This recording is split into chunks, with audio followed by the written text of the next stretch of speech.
Hello everyone, నేను మీ Saritha. Welcome back to our channel Saritha's vlogs. ఇక్కడ నేను క్యూబ్స్ చూపిస్తున్నాను కదా, నా డీప్లో మొత్తం క్యూబ్సే ఉంటాయి. ఇవి ఏమేంటో నేను మెల్లిగా ఒక్కొక్కటిగా ఎక్స్ప్లెయిన్ చేస్తాను. ఇవి బటర్ క్యూబ్స్.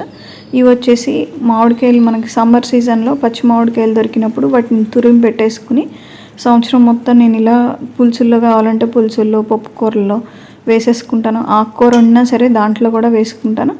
ఇలా కొంచెంసేపు ముక్కలు వేగేటప్పుడు వేసేసి తర్వాత నీళ్లు పోసేసుకుంటే మనకి చింతపండు పని లేకుండా పెట్టేసుకోవచ్చు పులుసులు కానీ ఏవైనా. చూసారా, ఇక్కడ నేను పొటాటో పులుసు చేస్తున్నాను.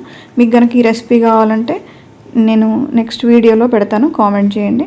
ఇక్కడైతే నేను అల్లం వెల్లుల్లిపాయ పేస్ట్ చేశాను ఇందాక పులుసులో. అండ్ ఇది వచ్చేసి వెన్న.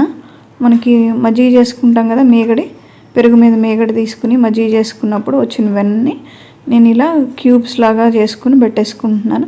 మనం ముద్దగా ఒక బాక్స్లో పెట్టేస్తే మనకి అది తీసుకోవడానికి కొంచెం కరగాలి, చాక్తో తీస్తూ ఉండాలి.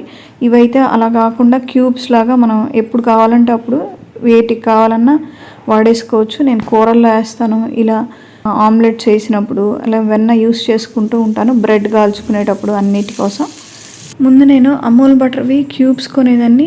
ఇవి ఇంట్లోనే వెన్న చేసుకుంటున్నప్పుడు అవి ఎందుకని ఇలా చేసుకోవడం స్టార్ట్ చేశాను. బాగా యూస్ చేసుకుంటున్నాను. అందరి ఇంట్లో అల్లం వెల్లుల్లిపాయ పేస్ట్ చేసుకుంటారు కదా, రెగ్యులర్గా మీరు ఎలా చేస్తారో నేను అంతే చేస్తాను. కాకపోతే అల్లం వెల్లుల్లిపాయ ఫ్రెష్గా తెచ్చుకుని ఉప్పు పసుపు వేసుకుని చేశారంటే నీరుగా ఉంటుంది, చక్కగా మెత్తగా గ్రైండ్ అయిపోతుంది. ఆ పేస్ట్ని ఇలా ట్రేలో పెట్టేసి నేను ఒక నైట్ అంతా డీప్లో అట్టి పెట్టేస్తాను. కంపల్సరీ దీనికి ర్యాప్ చేయాలి, లేకపోతే ఒక కవర్ అయినా సరే గట్టిగా ముడేసి డీప్లో పెట్టుకున్నారంటే మార్నింగ్ కల్లా చక్కగా క్యూబ్స్ అయిపోతాయి. ఈ క్యూబ్స్ని ఒక కంటైనర్లో పెట్టేసుకుని నేను స్టోర్ చేస్తాను.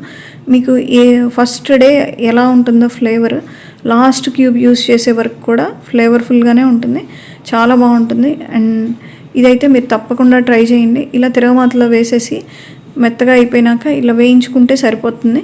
మీరు యూస్ చేసేదాన్ని బట్టి ఆ క్యూబ్ మౌల్డ్స్ తెచ్చుకుని చేసుకోవచ్చు. ఈ కాయ పేరేంటో ఒకసారి వీడియో పాజ్ చేసి కామెంట్ చేయండి. ఇది మా పెద్దమ్మ నాకు ఈ కాయలు గుజ్జు ఇస్తారు.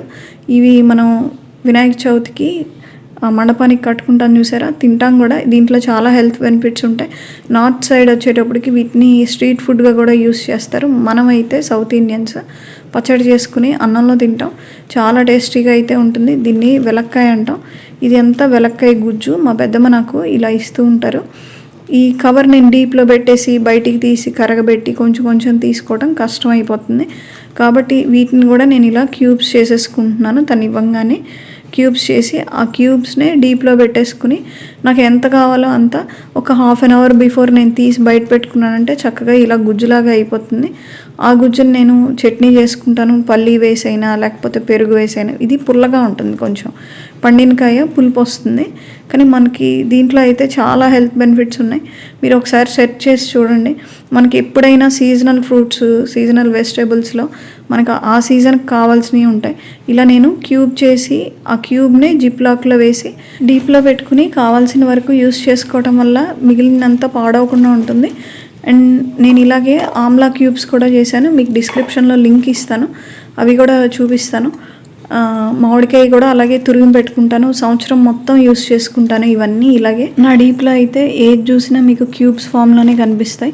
మామిడికాయ గుజ్జు దగ్గర నుంచి అల్లం వెల్లుల్లిపాయ పేస్ట్, ఇలా ఎలక్కాయ పేస్ట్ కానీ లేకపోతే ఆమ్లా క్యూబ్స్ కానీ ఇలా అన్ని క్యూబ్స్ ఫామ్లోనే ఉంటాయి. నేను చక్కగా ఎప్పుడు కావాలంటే అప్పుడు ఎంత కావాలంటే అంత క్యూబ్స్ తీసుకుని యూస్ చేసేసుకుంటూ ఉంటాను. ఇలాంటి ట్రేస్లో యూస్ చేసుకుంటూ మొత్తం అన్ని క్యూబ్స్ పెట్టేసుకుంటాను. మీకు ఈ ట్రేస్ బయటైనా ఈజీగా దొరికేస్తాయి. మీకు ఏ సైజులో కావాలంటే ఆ సైజులో క్యూబ్స్ పెట్టుకుని చక్కగా యూస్ చేసుకోవచ్చు. నా ఐడియా కనుక మీకు నచ్చినట్లయితే తప్పకుండా లైక్ చేసి షేర్ చేయండి అండి. Thank you.